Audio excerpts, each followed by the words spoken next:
Bienvenidos, es tiempo de aprender de la palabra de Dios.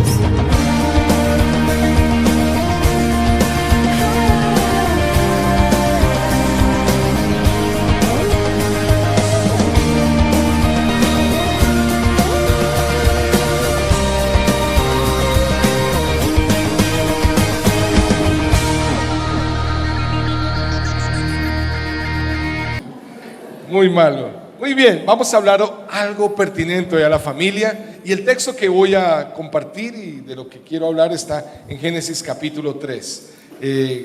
Génesis no es un libro muy difícil de encontrar, ¿cierto? Es el primer libro de la Biblia. Génesis capítulo 3, y voy a leer un texto, versículo 10. Génesis 3, 10, por favor.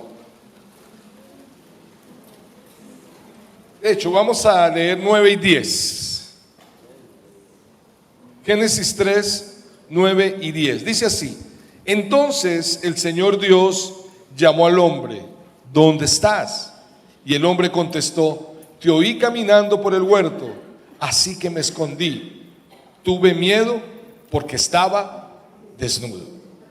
Muy bien, ahora vamos a verla aquí al frente y la vamos a leer todos esos dos versículos. Ponlo en el 9 a la voz de 3. Como son dos versículos, lo podemos leer con ganas porque vamos perdiendo la fuerza cuando son muchos. A la voz de 3, 1, 2, 3, ya. Pero Dios el Señor llamó al hombre y le dijo: ¿dónde estás?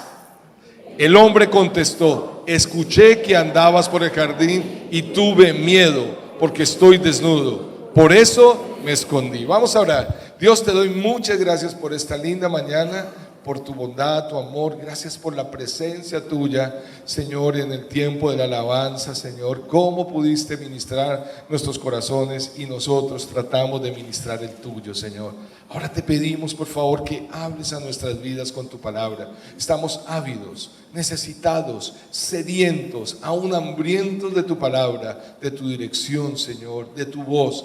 Te necesitamos, Señor. Reconocemos nuestra incapacidad de levantar un hogar y una familia sin ti, Señor. Nadie nos preparó para esto. Nos enseñaron quizás a trabajar, nos enseñaron quizás que un hogar era comprar una casa y tener algunos bienes, pero es más que eso. Tú eres el diseñador, tú eres el creador, tú estableciste la familia. Por eso háblanos, por favor, porque mientras estemos vivos seguimos construyendo hogares y familias, y a ti te necesitamos. Toma el control, Espíritu Santo, y gracias. Te prometemos a ti la gloria y la honra. En el nombre de Jesús, y todos dicen amén y amén. Muy bien. Veníamos hablando del hombre nuevo, vimos hombre nuevo 1, 2 y 3, ¿cierto? De la importancia, haciendo un pequeño resumen de cómo, si tú y yo somos creyentes y realmente nos hemos encontrado con Jesús, cómo debemos pasar de una vida antigua a una vida nueva. Y veníamos hablando de revestirnos de un nuevo hombre. El que realmente no ha escuchado bien sobre este tema bíblico no lo va a entender. ¿Cómo yo puedo ser un nuevo hombre? Yo lo puedo ser. ¿Cómo hablamos de un nuevo nacimiento? La Biblia enseña de un nuevo nacimiento. Perdón, toma agua. Estuve fuerte, con una gripa fuerte esta semana. Entonces de pronto, si cualquier sonido extraño sale de mi garganta, ténganle misericordia a mi garganta y a mí también. ¿Listo? Entonces veníamos hablando de la importancia de ser nuevos, de ser transformados, y hablábamos de eso. Si yo he sido una persona que realmente me he encontrado con el Jesús que murió y resucitó, mi vida debe mostrar una evidencia de cambio, de transformación. No somos los mismos. De hecho, la misma humanidad dividió, ¿cierto?, en tiempo, todo lo pasado y lo presente con AC y DC. La misma humanidad, aunque no creen, aún los incrédulos saben que hay DC, ¿cierto? Después, AC antes de Cristo y DC después de Cristo. Así debe ser la vida de nosotros. Pero hoy vamos a hablar de familias, y la Biblia sí que habla de familia. Para la Biblia, que es la palabra de Dios, es muy importante la familia. O sea, para Dios es importante la familia. Repitan conmigo: para Dios es importante la familia. Mi pregunta es: ¿qué tan importante es para ti la familia? Quizás no tanto, porque creciste en un hogar donde no se le dio importancia a la familia, o quizás sufriste en una familia disfuncional. Pero para Dios la familia es importante. Muy bien, Entonces la Biblia, vas a ver que habla de muchos grupos. Me llama la atención en Génesis cuando se habla de Abraham. Estoy solo poniendo el ejemplo de familia. Dice el Dios de Abraham. ¿Qué más sigue? Isaac y Jacob. Él habla de las generaciones. Dios ama las generaciones. ¿Cuántos dicen amén? Dios amó a nuestros padres y ama a nuestros hijos. Y sabe que a través de nuestros hijos el legado continúa. Debemos entender eso. De hecho, leyendo una vez la Biblia en Génesis, cuando encontré la muerte de Abel, recuerdan que Abel fue asesinado por su propio hermano. El Señor confronta a Abel y le dice a Caín, confronta a Caín y le dice: la sangre de tu hermano clama justicia. Y si tú miras la palabra en hebreo, sangre está en plural. Está diciendo: las sangres de tu hermano claman desde la tierra. O sea, tú no solo mataste a Abel, mataste sus generaciones. Qué tremendo. Porque cada persona representa delante de Dios generaciones y representa familias. Amén. Entonces Dios es un Dios de generaciones, y desde el inicio el Señor crea esta institución llamada familia. La primera institución que vemos nosotros en la Biblia es la familia, que es la primera institución de una sociedad. Si hay buenas familias, hay buena sociedad. Punto. Así de sencillo. O sea, no necesitamos ser espirituales para entender que con buenas familias se construye una muy buena sociedad. Pero con familias disfuncionales se construye una sociedad disfuncional. Entonces, Dios al inicio coloca en la creación a Adán y Eva, y en esta institución llamada matrimonio, familia, los pone en un ambiente perfecto, no en pecado. Ellos fueron colocados en un lugar, ambiente perfecto para su desarrollo. Ahora, de hecho, tú ves el capítulo 2 de Génesis y ves 4 cosas de las que yo enseño mucho sobre la familia o sobre la pareja antes de caer en pecado. Ese ambiente perfecto en el versículo 2, capítulo 2, versículo 18, yo solo se lo leo, dice: después el Señor dijo: no es bueno que el hombre esté solo, le haré ayuda idónea. Dios pone en un ambiente perfecto a la pareja, en un ambiente de complemento. El Señor le dio al hombre ayuda idónea. O sea, el matrimonio y la familia es complemento. Repitan conmigo: mi matrimonio es complemento. Yo soy complemento de mi pareja. Ahora, no solo eso, más adelante dice la Biblia en el versículo 24 del capítulo 2, eso explica por qué el hombre dejará a su padre y a su madre y se une a su esposa. Ahí lo que veo, 2 cosas más. No solo que el matrimonio en un ambiente perfecto, Dios lo hace complemento, también lo hace una relación, una institución de prioridad. Dice: por tanto dejará el hombre a su padre y a su madre. Bueno, algunos por tonto, porque ¿quién lo manda? Vaya, chupe. No, es la bendición constituir un hogar. Por tanto dejará el hombre a su padre y a su madre. Prioridad. Pero también hay otra característica hermosa para el matrimonio en ese ambiente perfecto. Y dice: y serán una sola carne, unidad. Y no solo eso, en el versículo 25 de Génesis 2 dice: ahora bien, el hombre y su esposa estaban desnudos, pero no se avergonzaban. Y en ese ambiente perfecto el Señor puso transparencia. 4 cosas poderosas dentro del matrimonio en un ambiente perfecto, que son complemento, que tiene que ver con celebrar nuestras diferencias. En pareja es una bendición ser diferente. Qué pereza una pareja igual. Los 2 iguales de chochito, los 2 iguales de cierto. Cada uno tiene que poner su parte y eso nos hace complemento. También, si hablamos de la prioridad, sin egoísmo. Antes del hombre caer en pecado, no había egoísmo, era un ambiente perfecto. No estaban compitiendo con su esposa. Si hay algo que destruye los hogares es el egoísmo. Pero también la unidad, dice que eran una sola carne, eso tiene que ver trabajo en equipo. Y también habla de transparencia, tiene que ver con integridad. El Señor en el ambiente perfecto pone a esta pareja para celebrar sus diferencias, para no ser egoístas, para poder trabajar en equipo y fuera de eso tener integridad. Pero ¿qué pasó? Lo que yo leí ahora en el capítulo 3. Empezaron a haber problemas. Quiero acotar algo más al ambiente perfecto. Era tan perfecto que ellos administraban la tierra. No habían tarjetas para marcar uno en la mañana a las 8 de la mañana, como hoy en día, ¿cierto? Todo era perfecto. No teníamos que cumplir ese horario. Estábamos en la presencia de Dios y administrando la tierra. No había tarjeta para marcar. No habían interrupciones. O sea, había armonía en la creación.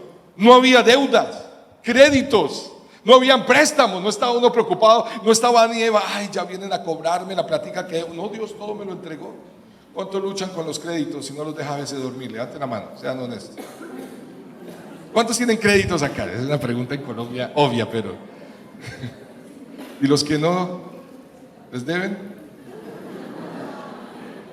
Era un ambiente perfecto, no había tarjeta para marcar, no había falta de armonía, no habían deudas, créditos, préstamos, no había suegras. Ellas son una bendición, pero no habían todavía suegra ni suegro, porque apenas estaban Adán y Eva, pero no, todo estaba en armonía. Sin embargo, escuchen muy bien, aún así, en el ambiente perfecto, decidió el hombre desobedecer y pecar. La persona puede tener lo mejor, pero en su corazón está el deseo de desobedecer y pecar. Ahora, si eso pasó en la época de Adán y Eva, ¿qué más en esta época? Que el ambiente no es perfecto. El ambiente para levantar hijos hoy en día es bien hostil. Para levantar familias es bien complejo. Para levantar sociedades es casi imposible. Necesitamos de Dios. Un mundo tan contaminado como el de hoy es difícil. Pero aquí yo veo algo. Tan pronto el pecado entra a la familia, vuelvo al texto que leí, y el Señor le preguntó a Adán: ¿dónde estás? Y el hombre le contestó, versículo 10: te oí caminando por el huerto, así que me escondí. Tuve miedo porque estaba desnudo. Tan pronto el pecado entra y llega a la familia, vino el temor. Tuve miedo. La primera vez que dice en la Biblia tuve miedo o temor fue cuando el hombre pecó. Y eso sí que está destruyendo los hogares. El temor. El temor se reduce a la inseguridad, a la ausencia de paz, a la sospecha, ¿cierto? Al miedo, al terror. Apenas el hombre comienza a vivir en un ambiente caído, es el temor el que empieza a gobernar su vida y a gobernar su familia. Por eso cuando nosotros entregamos o rendimos nuestra vida a Jesús, aunque tenemos términos, yo creo que incorrectos, como creyentes a veces decimos: no, es que yo acepté a Jesús. Siendo bíblicos, Él fue el que nos aceptó a nosotros. ¿Cuántos dicen amén? Nos damos el lujo de decir: no, es que yo ahora soy creyente porque acepté a Cristo en mi corazón. Pero si la Biblia dice que Él nos amó primero y que no lo elegimos nosotros a Él, sino que Él nos eligió a nosotros. Pero bueno, en el ambiente caído, o sea, lejos del Señor, empieza el temor a gobernar nuestras familias. Ojo, la familia no se puede gobernar con miedo. Ahora, voy a definir gobernar y temor. Gobierno es ejercer dirección, es la administración y el control de una colectividad, es conducir, es dirigir, eso es gobernar. Nada se puede gobernar. Ninguna institución que es bíblica, como la familia, gobierno civil, la iglesia, puede ser gobernado con el temor. Ahora, ¿qué es temor? En el hebreo hay varios sentidos, pero dos muy específicos. El primero, de acuerdo al contexto, ¿no? El primero tiene que ver, se refiere a ese miedo que anticipa un mal que se va a venir, aunque muchas veces no venga. Cuando la Biblia habla del temor de un mal que yo siento que va a venir aunque no venga, es un temor erróneo totalmente. Pero hay otro, también señala esa palabra temor, una actitud de reverencia y respeto hacia Dios. Por eso dice la Biblia: bienaventurado el hombre que teme a Dios. Salmo 112, 1. Hay dos matices ahí en la palabra: el temor reverente a Dios, la honra y el respeto que yo tengo por Dios, pero está el miedo a lo que viene más adelante en mi vida.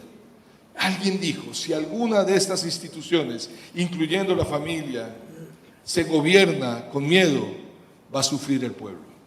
Y encontramos dentro de la familia hoy en día que el temor gobierna nuestros corazones. El temor a muchísimas cosas, el miedo a muchísimas. Yo crecí en un hogar de temor, donde todo era: no salga porque lo coge un carro. Tiene un dolor en la espalda, es un tumor. ¿En serio? ¿En serio? No se ponga el reloj que le regalaron porque se lo roban.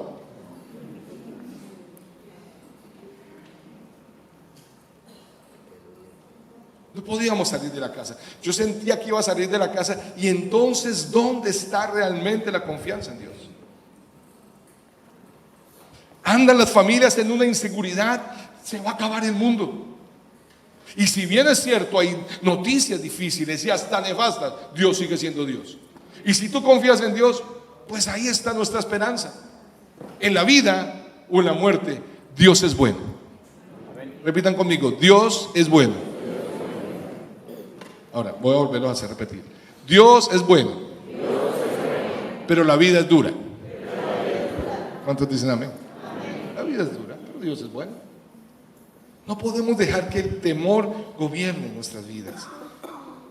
También esto señala una actitud, cierto, de reverencia, como ya les dije, pero el líder que gobierna con miedo va a hacer sufrir el pueblo que está gobernando. Un padre de familia temeroso empieza a generar hijos temerosos. No hay seguridad en ellos. Y si el padre o la madre no confían en Dios, sus hijos no van a confiar. Tú puedes evaluar qué tanta fe tienes tú escuchando a tus hijos, sin decir que ellos no cometan errores. Nosotros sabemos que los hijos cometen errores y como pastores estamos conscientes de que hay muchos que nos los están recordando, porque constantemente ellos lo hacen públicamente seguramente y nos están recordando, pero la fe de nosotros, le pido a Dios, se mantenga intacta, como un Sansón que fue levantado en la fe de unos padres. La mamá y el papá de Sansón le preguntan a Dios, ¿cómo debemos criar a Sansón?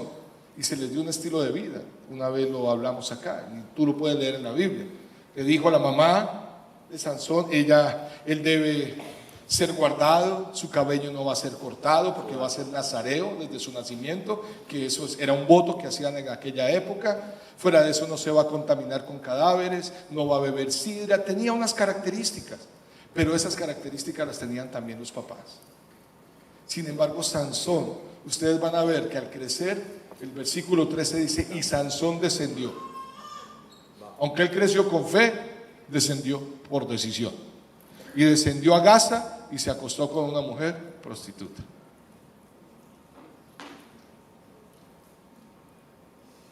La mera. Uy. No vendía ramas. No, señor. Él descendió. Pero al final Sansón recordó la fe en la que fue enseñado, porque sus padres no se movieron de su fe. Pero yo me pregunto, ¿cuántos padres estamos en esta época levantando a nuestros hijos y nuestros hogares con temores? Yo agradezco a Dios por la esposa que Dios me dio, complemento. Y celebro eso, porque por mí, mis hijos, aún el de 34 años, todavía yo lo llevaría al trabajo. ¿Cuántos son así, papá? Ahí me acuerdo tengo que echar este chiste, lo tengo que echar. Yo sé que es repetido, pero lo tengo que echar. La mamá que llega a la casa y grita, ¿dónde está bebé de la casa? Y sale un man de 30 años. ¿Cuál bebé de la casa si tengo 30 años? Ah, sí, a trabajar. Aquí estoy. Lo tengo que echar. Yo recuerdo que mi hijo mayor, cuando me casé con ella, mi hijo mayor, ella me dice, él debe aprender a coger bus. Y lo montó a los 9 o 10 años en un bus, en Bogotá. Yo estoy vivo por misericordia. Ese día yo creo que me gané 4 preinfartos yo. Llamé 5 veces al colegio, cada 5 minutos. Y el destino era como a media hora, 40 minutos o más. Cuando yo llamé al colegio, tranquilo señor, ya llegó. Yo, bueno. Por mí, en los temores, pero Dios ha venido enseñándome a confiar. Agradezco a Dios por mi ayuda idónea, a mi esposa y mi complemento, que ella me dice, amor, ¿realmente confías en Dios? Tenía tantas inseguridades y temores en mi vida, que yo era un hombre celoso, totalmente, ¿cómo se puede decir? Obsesivo, yo era un ser, porque eran temores en mi vida. Yo no quería perderla a ella, yo la veía a ella, y ella medio saludaba a alguien y yo ya me sentía, ay, le gustó. Ríanse, pero ¿cuántos han sufrido el flagelo de un celoso o una celosa? Uy, hermano, la Biblia dice que los celos son animales terrenales y diabólicos. Eso dice Santiago, lo trata de una sabiduría humana. Y que donde hay celos y contienda hay toda obra perversa del enemigo, dice Santiago. Wow. Yo tenía tantos temores. Yo le presentaba a un hombre que yo sentía que era más pinta que yo. Muy difícil el tema, muy difícil era. Tenía, o sea, competidores muy pocos más bien, pero había. O sea, yo no la quería llevar a presentarle a Leonardo DiCaprio ni ninguno de esos porque es cierto. Pero yo le presentaba a alguien que yo sentía que era como pintosito o algo. Nidia lo sabe, los primeros años le dije, mira, te presento a un amigo, le decía yo. Y, ay, mucho cristiano yo, líder de una iglesia, en una iglesia. Y después de que él la saluda a Dios, ay, Dios la bendiga, hermana, mucho gusto, mi nombre es, no sé, hermano X. La Roca, no sé, bueno, yo soy. Entonces yo me miraba así. Después de que él se retiraba, yo le decía a Nidia, ¿te gustó?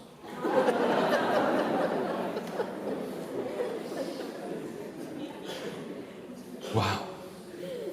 Habían tantos temas. Yo estoy hablando algo de lo que yo era antes.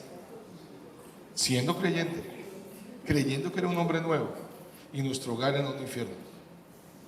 Porque ella no sabía cómo actuar ya. Ella me miraba así. Yo no sé si estaba haciendo de Nidia una esposa o una mascota. ¿Cierto? Como, salude. Siéntese. Sí. Up. Galleta. Estaba desdibujando la identidad de ella por mis temores. Un día que yo sé que le hice llorar y sufrí tanto, me fui a orar. Y oraba mucho.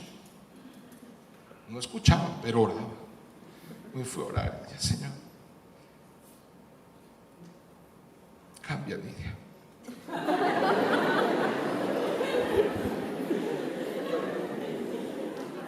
Saben, yo empecé a orar en mi dolor y en mi tormento porque el celoso sufre, ¿cierto?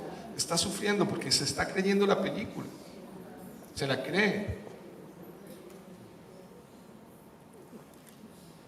Y en esa angustia le dije, Señor, yo te sirvo, soy tu hijo, ayúdame. Casi literalmente yo puedo decir que siento la voz de Dios en mi corazón que me dice, tú no confías en mí, soy tu siervo. No, porque no confías en la esposa que te di, yo te la di. Y todo lo que tú tienes yo te lo di. Confía en quien te lo dio. Tuve que salir a pedirle perdón a Nidia y desde ese día nuestra vida realmente cambió. Aparte que ella es una mujer muy paradita en su lugar, gracias a Dios. No me está haciendo sufrir. Nuestros temores están ahí. ¿Cómo estamos gobernando nuestro hogar? ¿Con miedo? ¿Con inseguridad? ¿Con sospecha? De hecho, la Biblia dice en Timoteo, en 1 Timoteo 3, 4, 5, dice que aquel que anhela servir en la casa, que anhela buen obispado, buena obra desea, pero es necesario que el que sirve, dice una serie de características y entre esas que gobierne bien su casa. No podemos gobernar nuestra casa dejando que el temor sea el que gobierne nuestros hogares, que el temor, que la inseguridad y la sospecha estén gobernando nuestros hijos. Tenemos que superar con la ayuda de Dios en eso. ¿Cuántos dicen amén? O sea, tiene que gobernar. ¿Qué es lo contrario al temor, iglesia? Confianza. Lo voy a poner más bíblico. Lo contrario al temor es la fe. Y la fe es la certeza de lo que se espera y la convicción de lo que no se ve. Ponme Hebreos 11, por favor, quiero repetirlo hoy. Hebreos 11:1 y vamos a leer hasta el 6. Hebreos 11:1 en NBI. En Reina Valera dice después la fe, la certeza de lo que se espera y la convicción de lo que no se ve. Aquí dice ahora bien, la fe es la garantía de lo que se espera, la certeza de lo que no se ve. Continúa. Gracias a ella fueron aprobados los antiguos. Por la fe entendemos que el universo fue formado por la palabra de Dios, de modo que lo que es visible no provino de lo que se ve. Por la fe Abel ofreció a Dios un sacrificio más aceptable que el de Caín, por lo cual recibió testimonio de ser justo, pues Dios aceptó su ofrenda. Y por la fe Abel, a pesar de estar muerto, habla todavía. Sigue. Por la fe Enoc fue sacado de este mundo sin experimentar la muerte. No fue hallado porque Dios se lo llevó, pero antes de ser llevado recibió testimonio de haber agradado a Dios. Pero este 6 quiero que también lo tengan claro. En realidad, sin fe es imposible agradar a Dios. Es imposible, dice la Biblia, ya que cualquiera que se acerca a Dios tiene que creer que Él existe y que recompensa a quienes le buscan. Es imposible. Requerimos la certeza y la convicción y crecer en ella. El problema es que muchos en nuestros hogares hemos dejado realmente de alimentar nuestra fe en Dios. Porque realmente el temor también es una fe. Y es una fe totalmente diabólica. Y la fe diabólica, ¿qué definición tiene? La misma: la certeza de lo que se espera y la convicción de lo que no se ve. Lo que tú temes te va a sobrevenir con el tiempo. Y eso más adelante lo vamos a ver, porque esas fueron las palabras de Job. Dijo: lo que yo temí, eso me sobrevino. Debemos ir entonces en contra. ¿Cómo alimento mi fe para no caminar en el temor y levantar una familia de fe? La Biblia dice que la fe viene por alguna cosa. La fe no viene porque sí, ¿cierto? No viene: pastor, óreme, métame fe. A ver, Señor, dale fe. Yo lo conecto. Fe.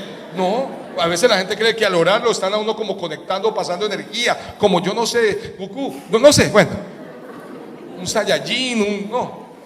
La fe tiene sentido.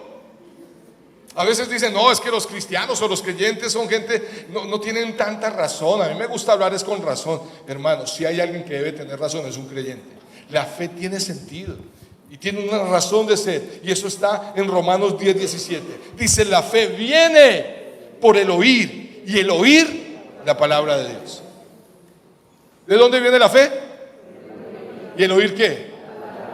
Ahora, si tú oyes todo el día en tu casa padres o esposo o esposa o hijos negativos, maldiciendo: esto se va a acabar el mundo, mire qué vamos a hacer, el presidente al lado no madura, que el del frente tampoco, que este es más maduro que el otro, que se acabó el mundo, mejor dicho.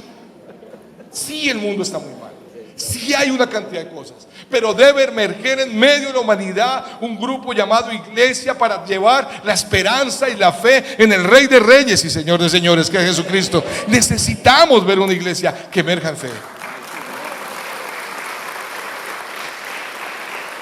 Que tú te sientes con tus hijos y puedes ver una noticia y dice: hijo, eso es difícil, pero hijo, tú y yo somos portadores de algo maravilloso, que es el amor de Dios y la fe en Dios. Y la vida nosotros podemos ponerla a disposición de Dios para que otros puedan creer, porque tú y yo tenemos esperanza en Él. Por mal que nos vaya, si nos matan, nos va bien. Por mal que nos vaya, pues no dice la Biblia que tenemos eternidad. El apóstol Pablo dijo las siguientes palabras: para mí el vivir es Cristo. O sea, yo vivo para Él, y el morir es, o sea, aquí no pierdo. Si vivo, vivo para Él, y si muero, gano. Por eso, si algún ser querido tuyo murió en Cristo, tranquilo, ganó. Aunque la tierra pierda, el cielo gana. Y con el tiempo nos reuniremos con ellos, dice la palabra. Pero por mal que nos vaya un creyente, que nos mate, estaremos con el Señor. Wow. ¿Por qué no cambiamos y empezamos nosotros a crecer, a que venga esa fe a llenar? Yo lo digo, ¿por qué? Porque nuestros temores nos llevan a inseguridades a tal punto que nos paraliza, y nos paraliza para ser buscadores realmente de Dios, buscadores de su palabra y buscadores de su presencia. A veces nos podemos sentar en el comedor o en la sala a comernos la uña, a comernos el uñero, esos uñeritos que uno ve aquí, la persona con una cortada. ¿Qué es eso? Un uñero.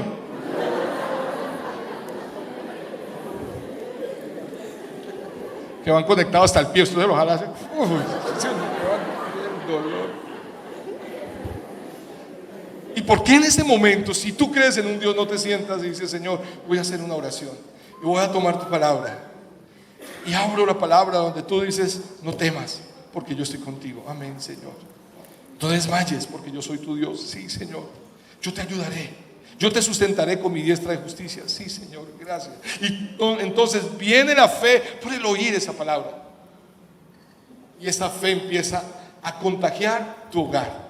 Mi pregunta es: ¿quién está gobernando tu hogar? ¿El temor o la fe? Diría el americano: ¿really? Come on. Queremos ver eso, ¿cierto? Bueno, vamos avanzando entonces. Veníamos hablando de un nuevo hombre en Colosenses y me llamó la atención porque el texto que yo iba a predicar hoy era Colosenses 3 del 18 al 20, pero el Señor me direccionó hacia hablar del temor y hablar de la fe. Pero ustedes van a ver Colosenses 3 del 18 al 20, ya habla de algunas cosas que Pablo está queriendo dejar en el corazón. Primero, en Colosenses, voy a saltar un momento a Colosenses, él está hablando de la preeminencia de Cristo. Él está hablando de que Él es la cabeza, que Él es la imagen del Dios invisible, que Él es la cabeza de la iglesia. ¿Qué es preeminencia? El privilegio, que Él aventaja a todos en la creación. Él es el primogénito. Entonces, lo primero que hace el apóstol Pablo a los colosenses, empieza a alimentar la fe de ese pueblo diciéndole: para ustedes y para mí, todo está en Jesucristo. Ahora, mi pregunta es: ¿qué piensas tú de Jesús? Saltándome al Nuevo Testamento, ¿qué piensas tú de Jesús? Tú entrevistas a gente en la calle y la gente tiene una cantidad de ideas de Jesús. No, Jesús es un buen hombre, no un profeta. No, a lo bien, fue el mejor rasta para algunos, el mejor filósofo, pensador. Pero no han podido dar o encontrar esa preeminencia, ese privilegio que lo aventaja a Él como el primogénito, como el único Dios. El día que Pablo les estaba diciendo a ellos: ustedes entiendan bien la salvación y quién es Jesucristo para ustedes, sus vidas serán transformadas. Después de entonces les habla de lo que implica creer en Dios. Va a implicar un cambio moral. Y eso lo vimos la semana pasada, ¿cierto? Dejar la ira, la gritería, dejar todas estas cosas, dejar la fornicación, adulterio y vivir con el vínculo perfecto que es el amor. Pero ya la implicación moral empieza a hablar de una implicación social en Colosenses 3. ¿Y cuál es la social? Empieza a hablar por la familia. Dice: mujeres, sujétense a sus maridos. Y si usted quiere una mujer que realmente le falta fe, que está gobernada por los temores, una mujer que realmente no entiende la obra de Dios, usted le dice: sujétese a su marido, y le da... Depende del estrato. Depende del estrato. Urticaria, alergia o carranchil, es lo mismo. Depende del estrato. Sujetarme a mi marido. Cuando una mujer ha entendido que Cristo es el Señor, no tiene temor en sujetar su vida a su esposo. Ahora, se sujeta a un esposo que dice la Biblia que si ha conocido a Jesús y lo ama y no anda en los temores, sino en la confianza de Jesús, él la ama a ella con todo su corazón. Maridos, amen a sus mujeres, dice, y no sean ásperos con ellas. Yo, si me he encontrado con Jesús, entiendo que no debo ser áspero, que el Señor me entregó una flor, un vaso, dice la Biblia, más frágil. Aquí está el vaso con la jarra. Bueno, porrón. Pero este vaso frágil yo lo debo cuidar, porque sé que Él murió por mí. Él tiene la preeminencia, Él es mi Señor, y ya no tengo temor de que así yo la ame y la trate bien, ella vaya a agredirme o a hacerme daño, porque sé que Dios me la entregó. Es el plan original. El ambiente perfecto, cuando está Cristo, se vuelve a tener el ambiente perfecto en la familia, como el de Génesis. Entonces la trato como a vaso más frágil, y les he dicho en algunas ocasiones: no rompan el vaso, porque los va a cortar, los va a herir. Y entonces, al entender la obra del Señor y camino en fe, entonces también dice la Biblia: hijos, obedezcan a sus padres. Yo tengo a Cristo en mi corazón, quiero obedecer a mi papá porque Él es un hombre de Dios, es un hombre que me enseña de fe. Pero un hijo que no ve a un padre buscando de Dios, o una madre, es difícil que él también se quiera sujetar, porque se rompe el principio. Comienza con mujeres, hombres, hijos. Pero también dice: padre, no exasperen a sus hijos. Confíen en lo que Dios está haciendo en ellos. ¿Usted cuándo va a cambiar? Esas pintas, mire, parece un, para ponerlo más elegante, haces otro nombre, no lo voy a decir mejor. Mira esa pinta. ¿Vas a salir así? Salude bien. ¿Cuántos están luchando con esta generación para que salude? ¿Cuántos tienen hijos que, mire, llegó? En algunos casos, oye.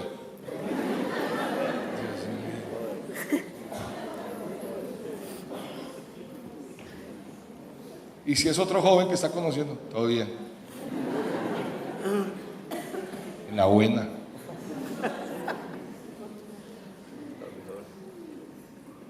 Y uno de adulto dice, entonces, ¿qué papi? ¿Y uno qué? ¿Cómo le va? Diferente. Ese papi lo aprendí en Pereira. Yo me sentía muy mal cuando iba a un almacén y me decían, ¿qué quiere papi? Pero ya entendí que es un como parcero o algo así, ¿cierto? Me imagino. Hay una renovación y un cambio familiar porque está la fe, y la fe nos lleva a creer en el soberano Rey de Gloria Jesucristo, que nos da una nueva vida y una familia gobernada por Él y por la fe en Él. Pero tú y yo sabemos quién gobierna nuestra casa, y en muchos lugares es el temor. Es la ley del temor. Mujeres que le tienen miedo a su esposo, porque si ella dice algo, ¿qué?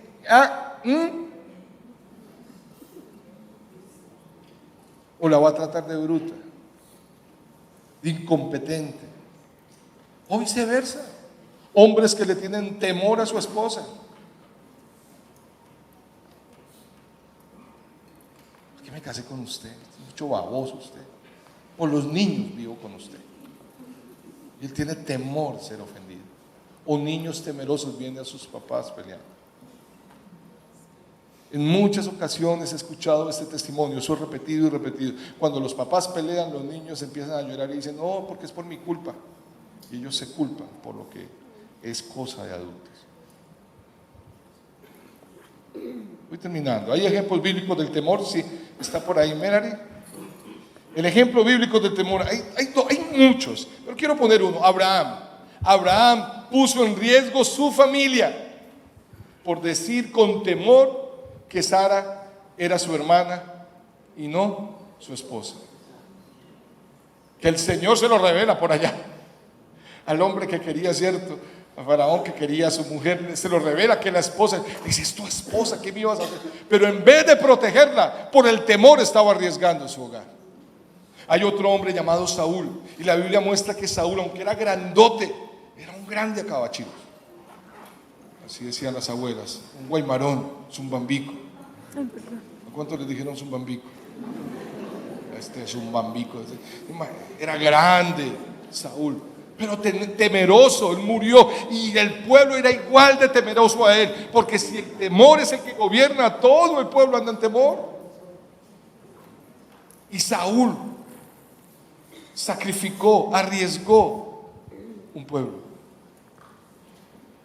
Mientras que Abraham arriesgó su mujer, el otro arriesgó toda una nación. Ahora, voy a hacer una pequeña lista de muchas de las cosas que estamos temiendo constantemente. ¿Listo? Algunos temen al mañana. Y el Señor dice, no teman. Miren las flores de los campos, yo los he visto. Y las aves del cielo, yo les doy de comer. ¿No valen ustedes más que algunos pajarillos? Hay pajarillos como palomita. ¿Seguimos? No vinieron. Algunos tienen temor al futuro, porque es que el mañana es presente, prácticamente, es un futuro presente. Pero al futuro. A veces llora con ella, mi amor, ¿y qué vamos a hacer con la universidad de Sara? Mi amor, no ha nacido. Está bien prever, está bien. Si es por planificar, está bien. El futuro, está bien, eso es parte. Pero a veces era más temor. De hecho, hay gente que no quiere tener hijos porque tiene temor de que sus hijos sufran. Pero te voy a ser muy honesto, si tú tienes la oportunidad de tenerlos y Dios tienes al Señor, Él te va a ayudar. Porque el mandato es llenar la tierra. Ese es el mandato. Algunos lo tomamos muy en serio. Tuvimos más de la cuenta, pero no, tuve los que tenía que tener, pero ay, no, qué temor estos niños, no, pobrecitos, los niños hoy en día sufren mucho. No, ese temor te está llevando a ser egoísta. Si tú tienes la posibilidad, tenlo, ámalo. Son tus flechas, porque eso dice la Biblia de nuestros hijos. Los hijos son como flechas en mano del valiente. Yo estoy lanzando las mías, falta por lanzar el menor. Seguramente toca pulirle cosas, habrá cosas, pero estoy lanzando mis flechas. Hoy hablé con mi segunda flecha lanzada, que es mi hija de 30 años, María Mónica. Estaba hablando con ella, viendo a mis nietos. Ella vive en España, pero su corazón todo el tiempo es: mire su abuelo, amen a su abuelo. Como yo estuve hace un año allá con ellos, veo tan lindo. Esas son las generaciones. Cada flecha ha sido ubicada y el Señor cuida de ellos. Si yo dejara el temor venir, no podría dormir, porque un hijo mío una vive en España casada, el otro también vive en España, otro vive en Medellín, tengo la otra en Estados Unidos, que fue la del accidente, Sara, que le cogieron puntos. La estoy esperando que llegue para redimir los puntos.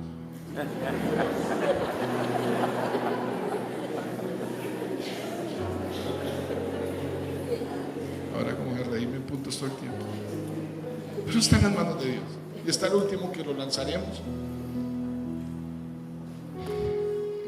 Él se va a estudiar en un ministerio que se llama Jucum, en Virginia, dentro de 20 días. Nos quedamos ni de ello. Es el destino, es el plan de Dios. Tengo temores muchos, pero los dejo en Él y confío en Él. Él me los dio, Él me los dio. Yo hice lo posible, todo lo posible, de enseñarles fe y amar al Señor. Pero donde yo no puedo estar, está el Espíritu Santo de Dios. Y Él los convence, Él les redarguye, Él les enseña. Algunos tienen temor a lo desconocido. Otros están temiendo que les roben. Otros tienen temor a las alturas, a la muerte, a la enfermedad, al matrimonio. Hay solteros que le tienen miedo al matrimonio. Ay, no me voy a casar. Pereza. Es verdad. No, la verdad es que no hay con quién. Ok, entonces es otra cosa. Otros le tienen temor al divorcio, otros al fracaso, otros a la autoridad, otros tienen temor a ahogarse, otros a estar solo, otros tienen temor a los aviones, otros a los animales, otros al rechazo, otros a perder los hijos, otros a malas noticias, otros a hacerse daño, otros al encierro, y etcétera, etcétera, etcétera, etcétera. Aunque en realidad la Academia de la Lengua dice que ya el etcétera lo recogieron, ¿no? Pero hay muchas cosas por las cuales podríamos sentarnos a llorar en la casa con temor.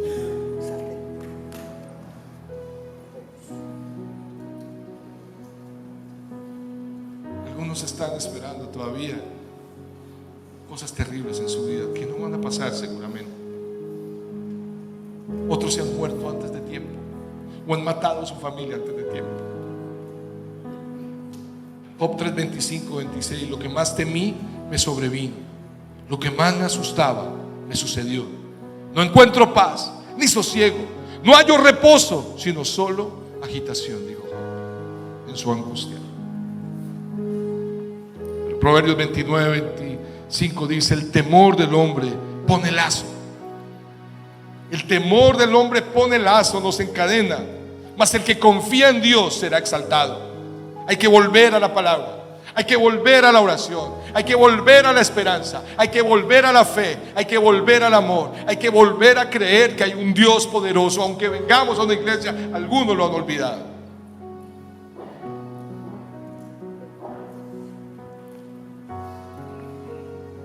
¿Cuántos dicen amén?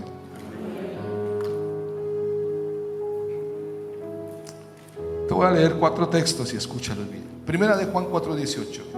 En el amor no hay temor, sino que el perfecto amor echa fuera el temor, porque el temor lleva en sí castigo, de donde el que teme no ha sido perfeccionado en el amor de Dios.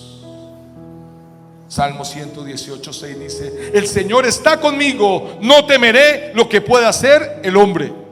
Puede ser el hombre más grande, más furioso, más malo, no temeré, porque conmigo está el Señor. Amén.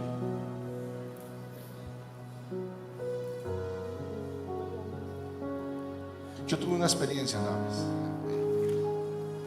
Yo iba caminando por un barrio en Bogotá que se llama Santa Isabel. Ese barrio tuvo su fama de tráfico, de narcotráfico, de muchas cosas. Yo estaba visitando a un discípulo. Yo tendría 24 años, hace poquito. Y estando allá, yo venía saliendo de ese barrio, tiene casas muy grandes.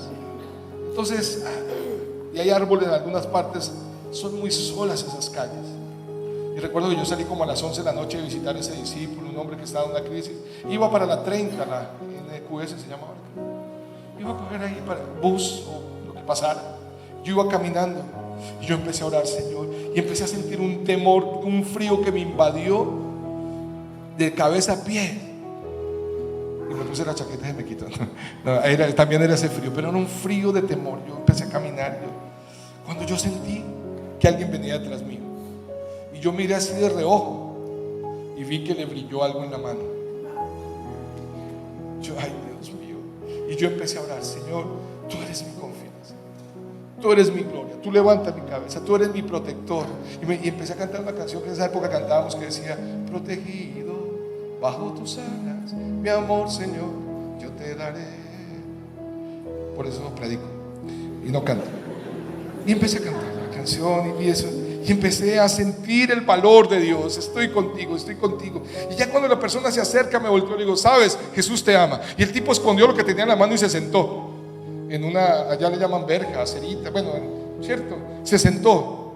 Y le dije: y Dios quiere cambiar tu vida. Cuando yo vi que eso funcionó, pues cogí más autoridad. Y Él quiere cambiarte. Y Él quiere llevarte a mejores. Y Él va a bendecir.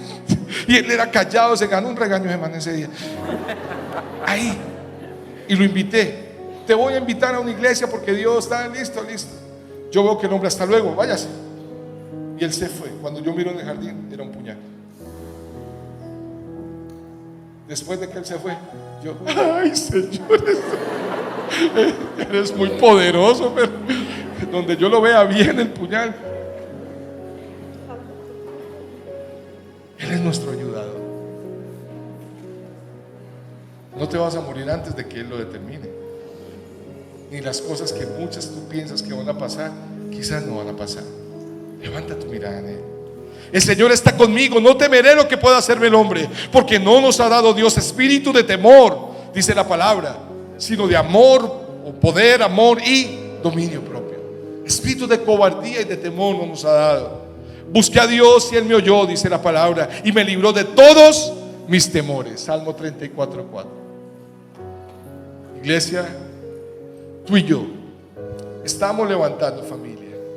Que nuestra familia sea gobernada por la fe, porque tú y yo vivimos en la fe del Hijo de Dios.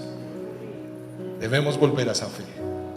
Debemos volver a abrir el libro, este libro hermoso, porque entonces la fe viene por el oír, y el oír la palabra de Dios.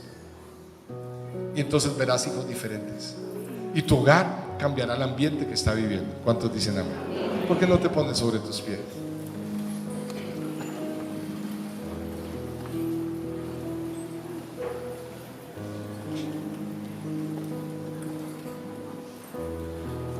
Yo he tenido experiencias y a veces no las cuento, pero no sé si alguno ha tenido una experiencia de muerte, o sea, de ver la muerte encima junto a un hijo. Un niño es real. Yo recuerdo, María Mónica iba con mi hija, tendría 8 años o 7 años María Mónica. Iba con ella caminando y un carro perdió el control. Eran unos chicos que estaban tomando, iban en un taxi por el 7 de agosto en Bogotá. Yo iba caminando con mi hija, salía a llevarla en aquella época de soledad mía a un lugar. Iba yo, no sé, 7, 8 de la noche, y veo que ese carro pierde el control. Yo me quedé frío. Agarré a la niña y vi que el carro se vino hacia nosotros. Y mi hija gritó: papi, papi, papi. Yo la abracé. Tú quedas frío. Yo solo dije: Señor, guárdanos. Esto nunca lo había contado acá. Es mi experiencia. Y yo no sé si tú crees en un Dios sobrenatural, pero yo sí. Yo vi que ese carro, 1 metro antes o 1,5 metros antes de llegar a nosotros, estrelló con algo, se golpeó y se volcó. Dio 2 botes y allá se empezaron a salir los chicos. Estaban tomados, pero quedaron bien. Lo que me impresiona es que frente mío no había nada. No había un volardo para uno decir que se estrelló con un volardo. No había, o sea, literalmente yo no veía nada. Con algo estrelló. Pero ese día, viendo a mi hija entendió: papi, Dios es nuestro guardador. Y así ella ora por sus hijos. No temeré mal alguno, porque tu vara y tu callado me infunden aliento, dice su palabra. ¿Cuántos dicen amén? Amén. ¿Cuántos quieren que gobierne la fe? en su hogar. Que ustedes estén en sus hogares con fe. Amén. Cierren sus párpados, por favor, y tomen su familia.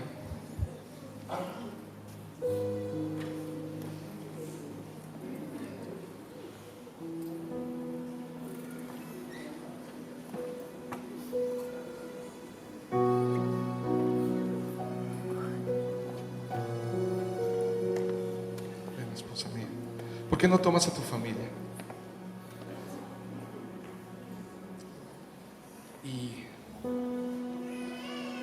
Todos hemos tenido el temor: si se nos muere, si se nos esto, si lo otro, si pierdo, si no voy a lograrlo, si... Pero hoy yo quiero ser un hombre diferente, lleno de fe. ¿Cuántos quieren ser una familia llena de fe? Vas a abrazar a tu familia y vas a orar por ello. Y Señor, yo oro en esta mañana porque sé que a veces mi falta de fe, más bien mis temores, hacen inestable mi corazón y a veces mi relación y mi hogar. Pero cuando la fe está creciente, todo funciona también, Señor, porque reconocemos tu grandeza y tu deidad. Yo hoy bendigo mi familia, Señor, y hoy reconocemos que estamos en tus manos, que tú eres el que obra en mi vida, en la vida de mi esposa y mis hijos, y el temor no gobernará más nuestras vidas. Y el día que venga, tú mismo me ayudarás a detectarlo para levantarme en contra de él. Señor, no dejes que caigan eso. Gracias por cada familia que está en este lugar. Bendíceles, Señor. Si alguien está sufriendo de temor, de pánico, que tú puedas traer la paz y la confianza necesaria en sus corazones. Tú eres nuestro pronto auxilio y nuestro ayudador. Y sabemos hoy que la fe viene por el oír tu palabra. Que tu palabra sea en nuestras casas, Señor, aquella que da el calor. Tu palabra sea la que nos ayude a tomar decisiones. Que tu palabra sea la que direccione nuestras vidas y nuestros hijos. Que tu palabra, precioso Señor, abunde y abunde más y más en nuestro hogar. Gracias, Señor. Abraza a tu familia y vamos a honrar al Señor. Te amamos, Dios. Sabe la canción, canta. Eres Dios eterno. No sueltes a tu familia. Gracias, Señor, por las nuevas fuerzas por tu pueblo. Nunca me separaré de tu gran Gracias, Señor. amor. Permítenos ser. Eres mi Señor, mi Salvador.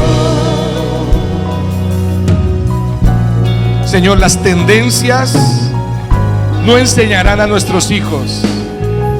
No temeremos a las modas, ni las tendencias, ni lo que diga el mundo. Creeremos en ti y viviremos para ti, Señor.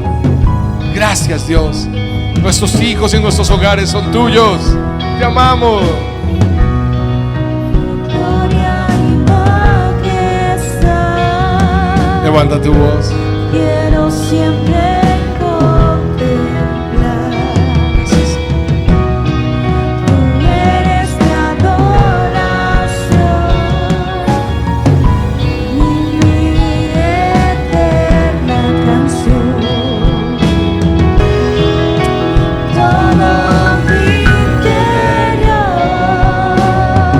es cautivado por tu amor. Él es el Dios eterno que nos da la fortaleza. Eres Dios eterno, solo tú eres bueno, Dios incomparable, eres tú.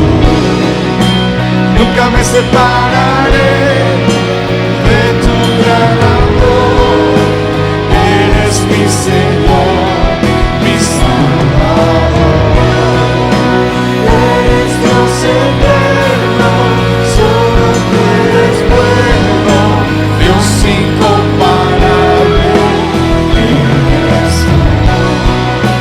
Nunca me separaré de tu gran amor, eres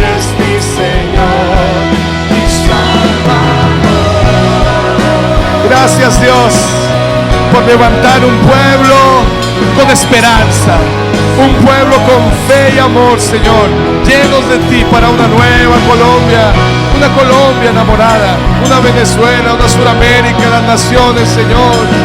Somos tu pueblo, te amamos, gracias por nuestras familias.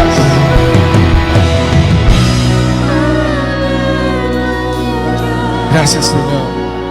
Dile aleluya. Aleluya, aleluya, te amamos, Rey. Aleluya.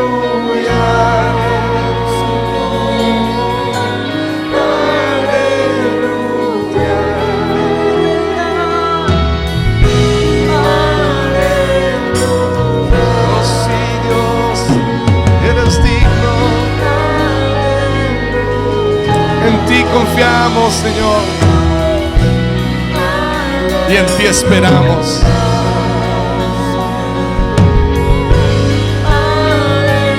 Dile, aleluya.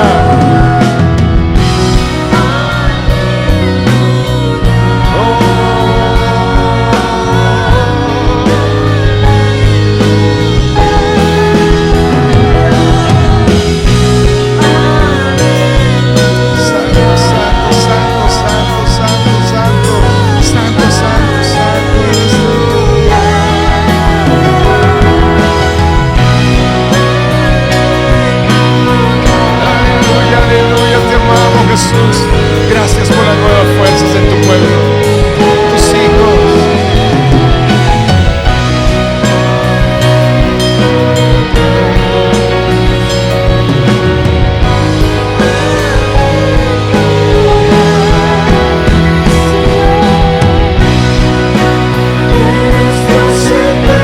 La última vez diles: Dios incomparable,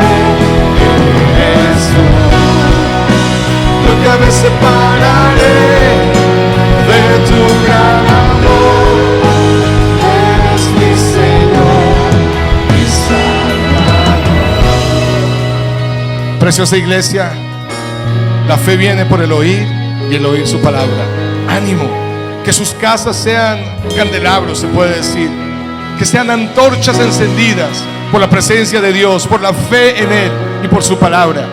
Nuevos tiempos para ustedes, y que el temor se disipe y el amor nos abrace. El Señor les bendiga más, el Señor les guarde y el Señor les sorprenda. Bendiciones.